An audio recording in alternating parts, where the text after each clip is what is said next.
On Sunday, the Chinese Foreign Ministry strongly condemned U.S. Defense Secretary Pete Hegseth's negative remarks about China at the 22nd Shangri-La dialogue.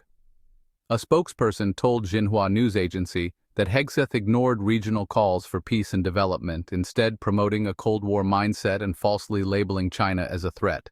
The remarks were provocative and aimed at causing division. China has formally protested to the United States. The spokesperson said the U.S., not China, is the true hegemon and the main cause of instability in the Asia-Pacific. To maintain its dominance and push the Indo-Pacific strategy, the U.S. has deployed offensive weapons in the South China Sea and fueled tensions, turning the region into a potential conflict zone. Regarding Taiwan, the spokesperson stressed it is China's internal matter, with no foreign interference allowed. The U.S. should not use Taiwan as a bargaining chip or support separatist movements.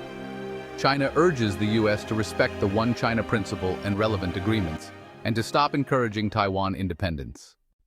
On the South China Sea, the spokesperson stated there has never been an issue with freedom of navigation or overflight.